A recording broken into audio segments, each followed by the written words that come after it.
나르들은 제정신일까 싶을 정도로 매번 이렇게 일부러라도 싸움과 파괴적인 문제거리를 만들어내요. 넌 내가 이렇게 해도 날 사랑해야 돼. 무조건 헌신과 복종을 해야 돼. 라는 숨은 뜻이 담겨져 있는 거죠. 만약 끝까지 오냐오냐 안 해주면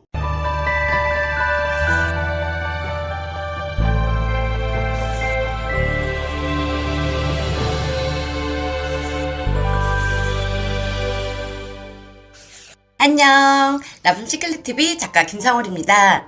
여러분들 혹시 여러분 주변에서 여자 나르시스트를 본 적이 있으신가요? 아마 있으셨을 거예요. 인식하지 못했을 뿐 오늘 영상 끝까지 보신 후엔 아마 그녀가 나르시스트였구나 아실 수 있게 되실 겁니다. 왜냐하면 내 전 여자친구, 내 친구의 여친, 친한 주변인, 심지어는 가족에 이르기까지 꽤나 많은 수가 존재하기 때문입니다. 제가 여자인 관계로 그동안 남자 나르에 관한 영상이 많았던 것 같아요. 그래서 오늘은 남자 나르만큼이나 기빨리고 천사와 악마 양 극단을 오가는 여자 나르에 대해 집중적으로 알아볼 테니 지금부터 초집중해주세요. 구독, 좋아요, 알림 설정, 그리고 정성 가득한 사랑의 댓글은 저에게 큰 힘이 됩니다. 감사합니다.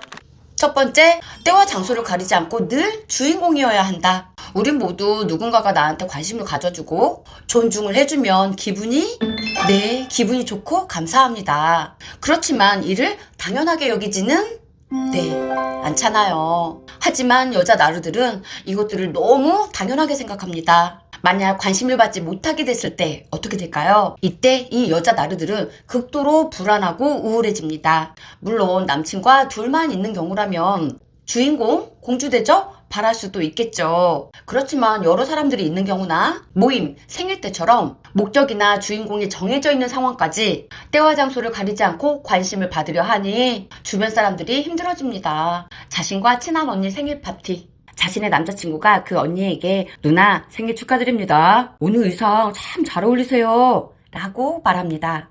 이 정도의 말은 건넬 수 있는 거잖아요. 그쵸? 그러나 이 여자 나르는 아주 난리가 납니다. 자기 저 언니한테 꼬리치는 거야? 내가 앞에 있는데도 대놓고 들이대? 사건과 상황, 진실 따윈 중요치 않습니다. 왜냐하면 언제나 자신만 주목받고 주인공이어야 하는데 그렇지 않은 이 상황에 이미 짜증이 나 있는데 다른 사람도 아닌 내 애인이 다른 여자를 칭찬해? 꼬투리를 제대로 잡습니다. 어떻게든 깔아내리고 기필코 죄인을 만들어버립니다. 왜? 내가 주인공이 되지 못할 바엔 어느 하나 끌어내려야 자신이 위로 올라간다는 나르의 전형적인 특기 때문이죠. 여자 나르의 질투심은 정말 최고인데요. 그게 어느 정도냐? 희생양의 엄마, 누나, 동생, 형수님 등의 가족까지도 여자라면 무조건 경쟁 대상이고 질투의 대상이 됩니다. 그래서 여자 나르를 애인으로 둔 남성들은 매 순간 여자친구의 눈치를 보게 되고 급기야 만성 우울증, 불면증, 두통에 시달리게 되고 자존감은 점점 낮아지는 심적 고통을 호소하게 됩니다. 두 번째, 관심을 끌기 위해 외모, 신체를 잘 이용한다. 여자 나르가 남성을 유혹하는 방법은 남자 나르시스트와는 정말 비교가 안 돼요. 남자 나르가 이성을 유혹하는 방법이 아부, 뛰어난 언변, 노래, 과도한 칭찬, 선물 공세, 챙겨주기, 끼부리기 수준에 그친다면 여자 나르의 경우엔 저 사람 꼬셔야 되겠다 마음 먹는 그 순간 타고났거나 갈고 닦은 자신만의 능력을 서슴지 않고 발휘합니다. 어떻게? 섹시하게, 도발적으로, 성적으로 접근하는 거죠. 그녀들은 자신이 어떻게 했을 때 상대가 잘 넘어오는지 이미 너무 잘 알고 있습니다. 어떻게?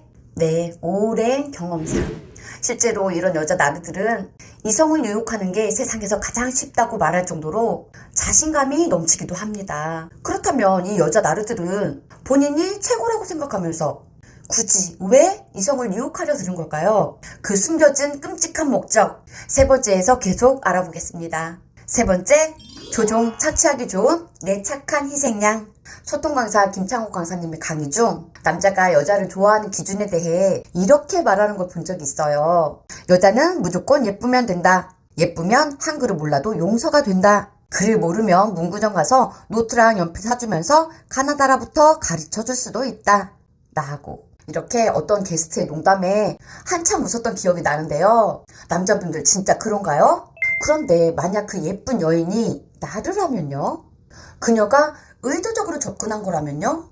여자 나르가 남자에게 의도적으로 유혹할 때 어떤 목적으로 접근하는 걸까요? 크게 두 가지를 꼽을 수 있는데요. 첫 번째는 외모 재력이 뛰어나 나를 빛내줄 조건에 부합한 경우, 두 번째론 조종 착취하기 좋은 만만하고 착한 경우. 꽤나 많은 분들께서 여자 나르 하면 예쁘고 화려하고 매력적일 거라고 생각하시는데요. 꼭 그렇지만은 않습니다. 1번의 경우처럼 현빈, 정우성급 외모에 재력까지 있는 남성이 혹 하고 넘어갈 수준은 절대 아니라는 거죠. 천하에 아무리 내가 예쁘다라고 생각하는 여자 나르라 할지라도 1번의 남성을 유혹하기란 결코 쉬운 일은 아닐 겁니다. 그쵸? 따라서 여자 나르의 먹잇감은 2번이 대다수예요. 그 목적은 착하고 만만하니 자신이 원하는 대로 조종 착취를 하기 위해서입니다. 필요하다면 가족, 친한 지인들까지 손절시키고 오로지 자신의 의도대로만 움직이게 해요. 철저하게 복종하게 만들려면 아주 강력한 믿음을 주어야 하는데 그 강력한 무기라는 게 그녀들에겐 성적 유혹이었던 겁니다. 그 어떤 방법이 됐든 연애 초반 과도하고 적극적인 이들의 사랑 접근법을 우린 러브바밍이라고 부릅니다. 네 번째, 실제 관계보다 부풀려서 말한다. 여자 나르들의 또 다른 상징적인 특징은 어떤 사람과의 관계에서 실제 관계보다 더 친하고 가까운 것처럼 부풀려서 말하는 건데요. 어느 정도냐? 만난 지 일주일 정도밖에 안 됐는데 주변 사람들한테 굉장히 오래되고 깊은 관계인 것처럼 말하고 경우에 따라선 애인으로 둔갑시키기도 합니다. 이성관계에서 일주일이라 물론 호감도 있고 도파민도 나오는 시기이니 좋은 감정의 관계임은 맞지만 사귀는 사이라고 말하기엔 좀 글쎄요, 제 개인적으로는 좀 오바가 아닌가 싶긴 합니다만 여튼 호감 있는 여자가 자신을 애인이라고 소개해주니 남자 입장에선 기분이 그다지 나쁘지 않습니다.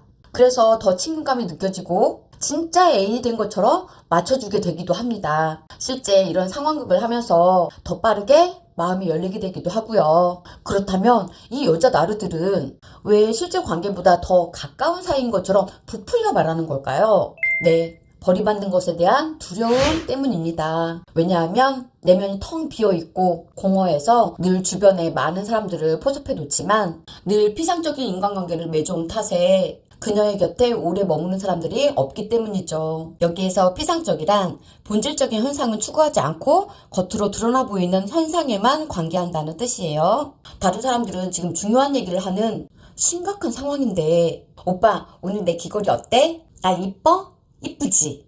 라며 딴소리를 하기 일쑤여서 실제로 여자 나르와 교제하시는 남성분들 중엔 쟨 뇌가 없는 것 같아요. 쟤랑 얘기를 하면 머리가 아프고 정신이 없어요. 라며 하소연하시는 분들이 꽤나 많습니다. 그런 탓에 많은 이별 경험을 했고 버림을 받았기에 그 아픔이 너무 커 하루빨리 내 것으로 만들기 위해 이 방법을 썼던 거예요. 다섯 번째, 극과 극을 오가는 빠른 감정 변화. 그녀들은 심각할 수준으로 감정 기복이 심합니다. 자신의 기분을 잘 맞춰주고 떠받들어주면 내가 오빠 만난 거 행운이야. 오빠는 정말 최고야. 했다가 조금이라도 비위에 거슬리면 천하의 쓰레기, 인간 말종으로 만들어 버립니다. 이들은 왜 이러는 걸까요? 왜냐하면 나르처럼 자기애적 성격 장애를 갖고 있는 사람들은 자기 자신을 너무 사랑한 나머지 세상도 자기 위주로 돌아가야 하는 게 당연한 건데 그게 안 됐을 때 크게 분노하는 거죠. 본인이 필요 이상으로 분노하고 본인 한 사람 때문에 전체 분위기가 싸늘해졌음에도 개의치 않아요. 중요하지 않아요. 왜?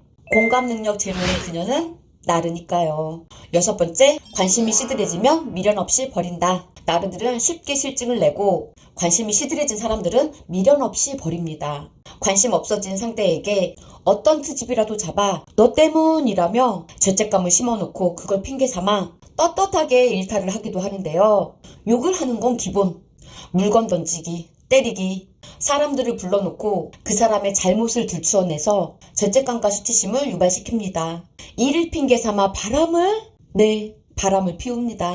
나르 중엔 바람둥이 알코올 중독자가 많다고 지난 라붐 시클릿 TV 영상을 통해 알려드렸었잖아요. 보통 사람들은 바람을 피우면 미안함과 죄책감이 들기 마련인데 하지만 나르들은 전혀 미안해하지 않습니다. 왜냐하면 네가 잘못했기 때문에 내 행동은 정당하다는 해석법이 있는 거죠. 제정신일까 싶을 정도로 이들은 매번 이렇게 일부러라도 싸움과 파괴적인 문제거리를 만들어내요. 넌 내가 이렇게 해도 날 사랑해야 돼. 무조건 헌신과 복종을 해야 돼. 라는 숨은 뜻이 담겨져 있는 거죠. 만약 끝까지 오냐오냐 안 해주면 미련 없이 떠나버립니다. 이렇게 떠난 그녀는 내가 너무 심했나? 그 사람 좋은 사람인데 라며 후회하고 반성의 시간을 잠시라도 가질까요? 에이, 그런 일은 절대로 없습니다. 그럴 시간이 없어요. 왜냐하면 바닥난 도파민을 채워줄 교체품을 이미 준비해 두었기에 또 다른 희생양의 에너지를 빨아먹기 위해 이 나르는 오늘도 바쁘기 때문입니다. 7번째, 후버링. 남녀가 이성으로 끌렸을 때 분비되는 호르몬을 도파민이라고 하죠. 도파민이 나오는 기간은 상황이나 사람마다 다르긴 하지만 보통 2년에서 3년이라고 해요. 제가 갑자기 이 도파민 이야기를 꺼낸 이유는 나르가 바람을 피우는 시점이 바로 이 호르몬이 떨어질 즈음이기 때문입니다. 도파민이 고갈되어 갖은 비겁한 변명과 꼬투리를 잡고 떠난 그녀. 그녀와의 이별은 그렇게 마무리되는 걸까요? 지금은 몹시 아프고 힘들지만 좋은 생각하고 자기계발하면서 잘 견뎌내면 새살이 돋을까요? 만약 그렇게 잘 마무리가 된다면 참 다행이겠지만 안타깝게도 더 큰 태풍이 불어옵니다. 바로 후버링. 그녀가 떠났다고 해서 끝난 게 아닙니다. 왜냐하면 그녀는 다시 연락을 해올 테니까요. 마치 아무 일 없었다는 듯 천사의 탈을 쓰고 희생양의 동정심을 유발하며 다시 애정 공세를 퍼부을 거예요. 언제까지? 다시 넘어올 때까지요. 이를 후버링이라 합니다. 오늘 알려드린 7가지 특징을 가진 이 여자 나르들은 단순히 나르의 특징만 가지고 있는 게 아니라 지난 영상 성격장애 유형 중 가장 감당하기 힘든 피해야 할 여성 1순위에서 말씀드렸던 연극성 성격장애를 동반하는 경우가 많습니다. 그래서 현직 정신과 전문의조차 이런 부류를 가장 어렵다고 말하고 있는 거고요. 여러분 혹시 연민피로라는 말을 들어보신 적 있으신가요? 연민피로란 타인의 고통에 몰두한 나머지 스스로 고통받기 시작할 만큼 타인을 돕는 사람이 겪게 되는 스트레스 상태를 말합니다. 우리 구독자님들께서도 혹시 상대 나르 때문에 연민피로를 겪고 계시진 않으신가요? 그런 분들을 위한 해결책 가오르 고팔다스에 져서 아무도 빌려주지 않는 인생책에 딱 맞는 글귀가 있어 소개해드릴까 합니다. 자신을 돌보는 일에 집중하지 않고 다른 사람을 돌보는 이는 시간이 지남에 따라 파괴적인 행동을 할 수 있다. 그러므로 우리 자신의 안녕을 해치지 않고 완전히 이타적이 될 수 있는 단계에 이르기 위해서는 확실한 기반 위에서 자신의 여행을 시작할 수 있도록 약간은 이기적일 필요가 있다. 저도 이 말에 100% 동의하는 일인입니다. 그래서 제가 인간관계에 관한 영상을 계속 올리는 이유이기도 하고요. 여러분 자신보다 소중한 건 없습니다. 돌봐야 할 사람은 그 사람이 아니라 바로 여러분 자신이라는 사실을 잊지 않으시길 바랍니다. 영상 너무 집중해서 보시느라 좋아요 누르는 걸 깜빡하셨다면 지금도 늦지 않았으니 좋아요 한번 꾹 눌러주시고요. 그리고 좋은 영상, 따끈따끈한 영상 가장 빠르게 만나는 방법 모두 아시죠? 구독, 알림 설정 미리 해두시면 영상이 업로드 되는 대로 바로 만나보실 수 있습니다. 오늘 영상 보시고 함께 나누고 싶은 분이 계시다면 딱 3분께 공유도 한번 해보세요. 좋은 지식과 정보가 높은 진동 바이러스가 되어 우리 모두 몸과 마음 건강해지는 삶 되실 거라 믿습니다. 오늘도 여러분들의 귀한 시간 허락하셔서 영상 끝까지 봐주셔서 너무너무 감사합니다. 오늘은 우리가 사랑하고 감사하며 살기 딱 좋은 날입니다. 많이 사랑하고 많이 감사하며 살기로 해요.